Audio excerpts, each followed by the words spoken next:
the pain, sisters?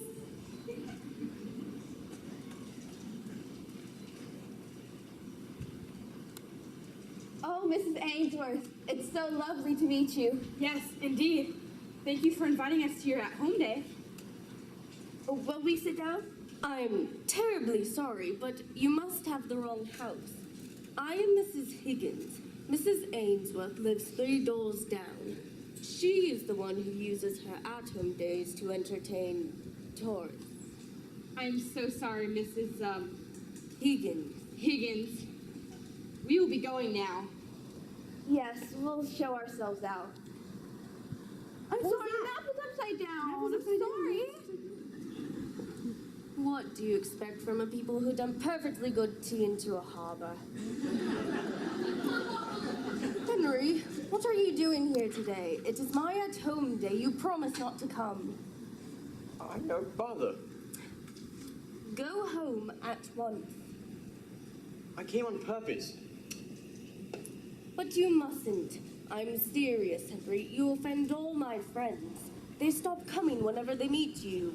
Nonsense. I know I have no small talk. People don't seem to mind. Oh, don't they?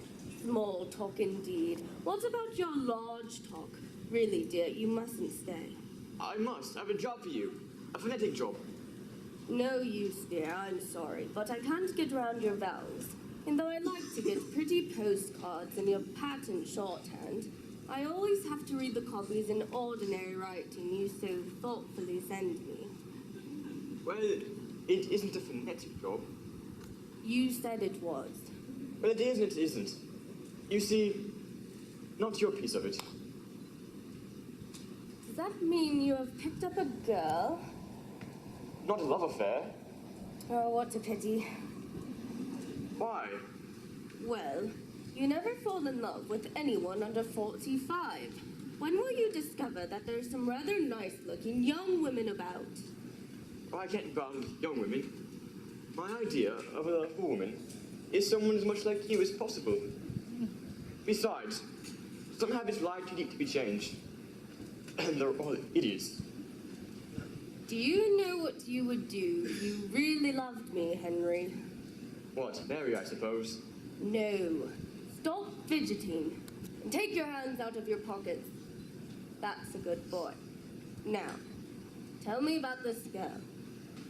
Well, she's coming to see you. I don't remember asking her. That's because you didn't. I did. If you had known her, you wouldn't have asked her. Indeed. Why? Well, it's like this. She's a common flower girl. I picked her up off the curbstone. And invited her to my at-home? Oh, it'll be all right. You see, I've taught her how to speak properly, and she has strict orders as to how to behave. She's to stick to 2 subjects. The weather and everyone's health. Fine, Dane.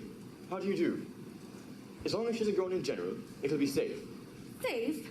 To talk about our health, about our insides, perhaps about our outsides. Oh, really, Henry, how could you be so silly? But you must talk about something! It'll be all right. Pickering isn't it with me. I have a sort of bet on it that I can get her to speak properly like a duchess in 6 months. She's got on like a house on fire. I shall win my bet. You see, she's learned a lot faster than some of my middle-class pupils because she had to learn English almost as a new language. She speaks English like you speak French.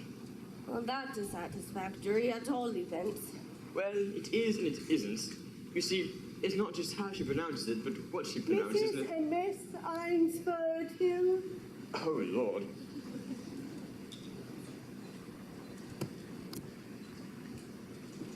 How do you do? How do you do? My son Henry. Your celebrated son. I have so long to meet you, Professor Higgins. Delighted. How do you do? I've seen you before somewhere. I haven't the ghost of a notion where, but I've heard your voice. Doesn't matter. Sit down.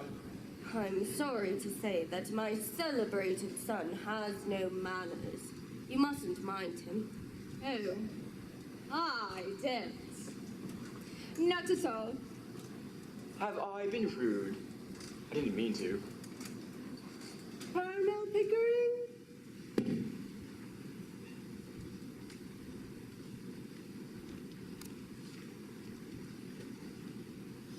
Good morning, Mrs. Higgins. Very good of you to come. Do you know Mrs. Eynsford Hill? Miss Eynsford Hill? Has Henry told you what we've come for? You interrupted, darn it. Oh, Henry, really? Are we in the way? No, you couldn't have come more fortunately. We want you to meet a friend of ours. Yes, we need 2 or 3 people, and you'll do as well as anybody else. Mr. Eynsford Hill? God of heaven and love them.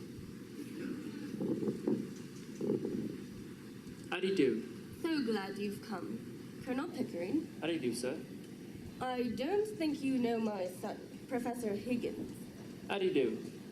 I've seen you before. I'll take my oath I have. Where was it? I don't think so. Doesn't matter, sit down.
Well, here we are.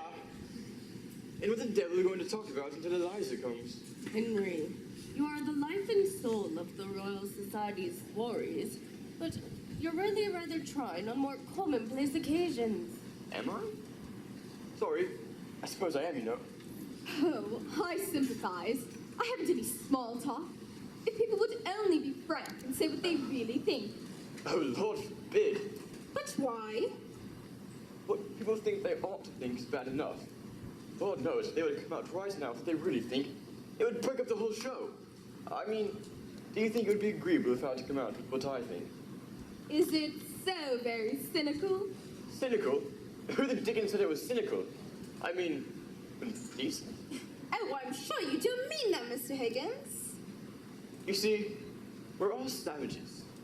We're supposed to be cultured and civilized, to know of math, science, art, philosophy. How many of us even know the meanings of these names? I mean, what do you know of science? What do you know of art? You know of art or science or anything, really. What the devil do you imagine I know about philosophy? Or of manners, Henry. Mr. Little? Here she is, Mother.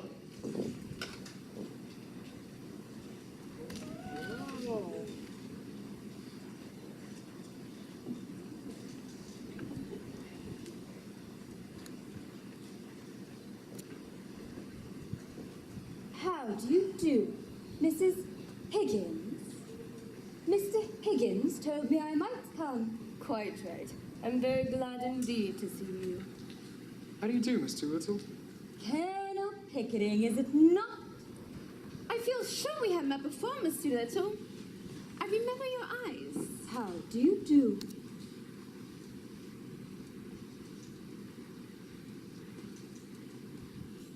My daughter Clara.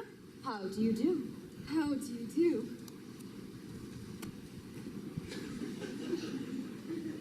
My son, Freddie. How do you do? I've certainly had the pleasure. Covent Garden, by George. What a confounded thing. Henry, please. Don't sit on my writing table, you'll break it. Sorry.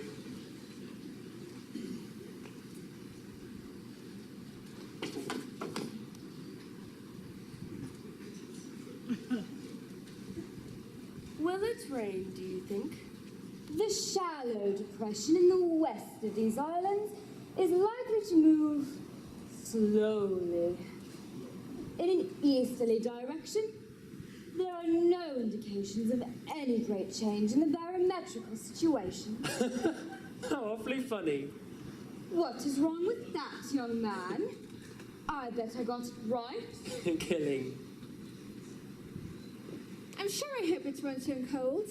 There's so much influenza about, it runs right through our whole family regularly every spring. My aunt died of influenza. So they said. But it's my belief they've done the old woman in. Done her in. Yes. Lord love you. Why should she die of influenza? She come through diphtheria right enough the year before. I saw her with my own eyes, fairly blue with it she was. They all thought she was dead, but my father kept ladling gin down her throat till she came to so suddenly that she bit the bowl off the spoon.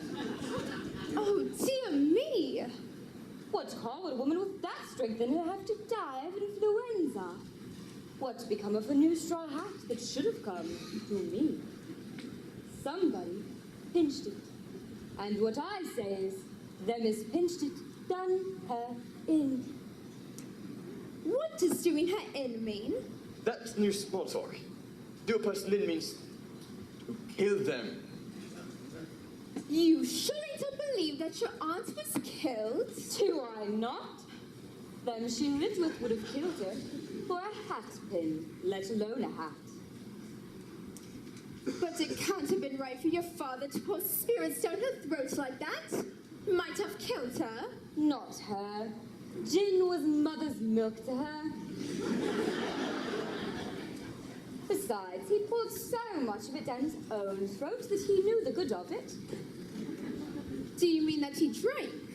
Drank. My word. Something chronic. How dreadful for you. Not a bit. It never did him no harm what I could see. And he was always more agreeable when he'd had a drop in. When he was out of work, my mother used to come home and give him 4 pence and tell him to go out and not come back until he'd drunk himself cheerful and loving like. There's lots of women who ask to make their husbands drunk to make them fit to live with. You see, it's like this. If a man has a bit of a conscience, it always takes him when he's sober. And then it makes him low-spirited. A drop of booze just takes that right off and makes him happy. Here, what are you sniggering at, young man? The new small talk. You do it so awfully well. If I was doing it proper, then what was you laughing at? Have I said anything I oughtn't? Not at all, Miss Doolittle. Well, that's a mercy anyhow. What I always say is... Well, I must go. So, pleased to have met you. Goodbye. Goodbye. Goodbye, Colonel Pickering. Goodbye, Mr. Little.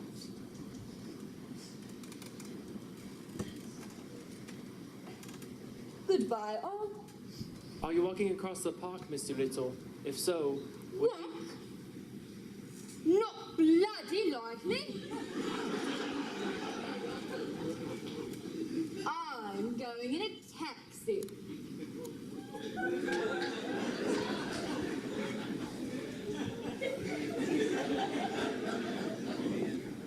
Well, I really can't get used to the new ways. Oh, it's all right, Mama. Quite right.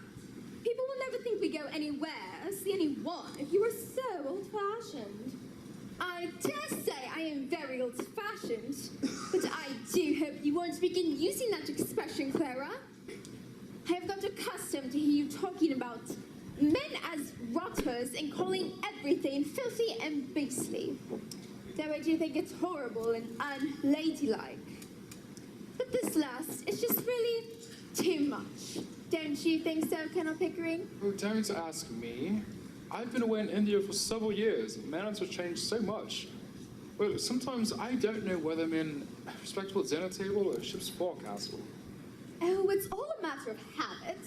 There's no right or wrong in it, and nobody means anything by it.